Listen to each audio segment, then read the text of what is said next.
You never escape. Not really.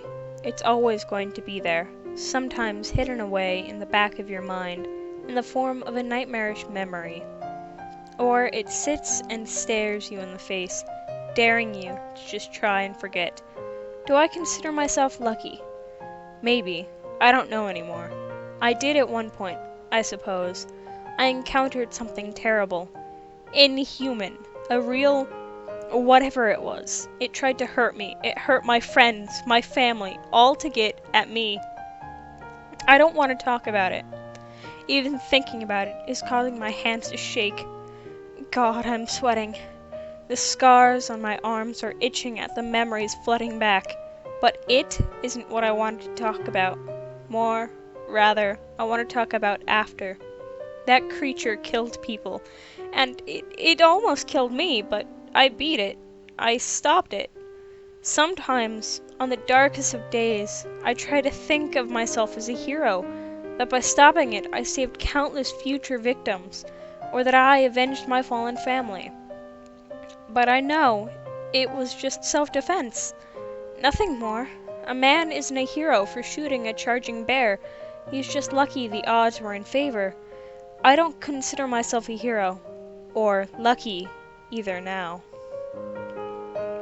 I hear so many stories of people surviving against odd creatures, monsters, and demons, but they don't delve into what happens after. Maybe a few lines, but never the details.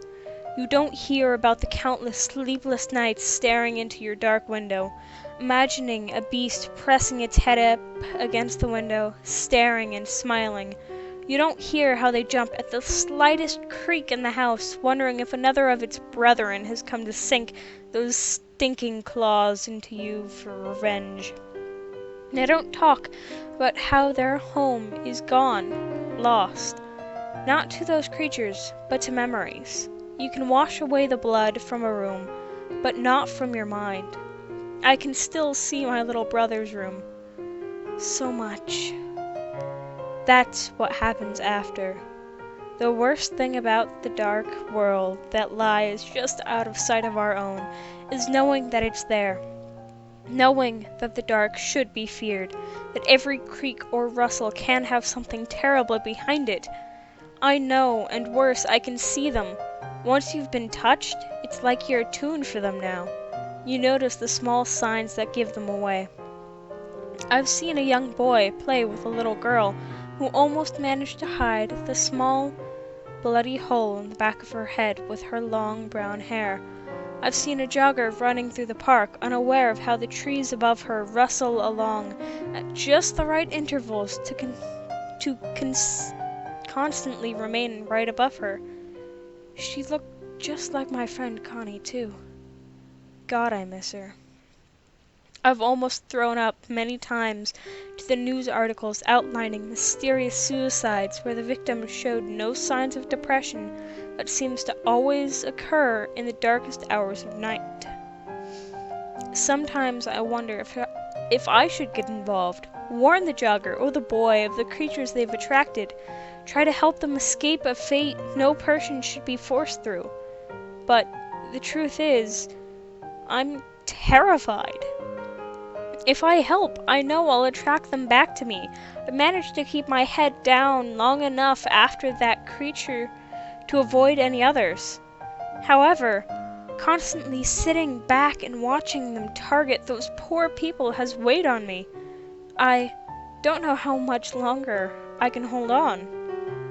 Sometimes, on the blackest of nights, when all light seems to be snuffed out, and the creaking grows in my house, to where I'm sure they've found me, I pull out a small pistol I bought. It gives me comfort. It reminds me that those things are vulnerable, at least. Claws, nasty face, or an inhuman body doesn't make you bulletproof. Now, it's a different comfort I feel as I place the cold barrel into my mouth. The metallic taste on my tongue and the surprisingly heavy weight in my hands seems to call to me, offer a way out. It gives me a chance to be free from this dark knowledge. I could never do it, though. It's not because I have some great deed left to do, or even because I really want to live on. It's because death horrifies me. It chills me to my core. Every time I think about it, my mind turns to them. I get the feeling that's what they're waiting for death to take me as he has countless others. Then I would join them in their world. Nothing would stand in their way as they claimed me like the one tried to do long ago. I just know, deep down, that the only thing that separates my world from theirs is this fragile, delicate body I live in. So, there really is no escape. No matter how long you run or hide or forget, you can never escape the inevitable. One day, they'll have me, and there's nothing I can do to stop it.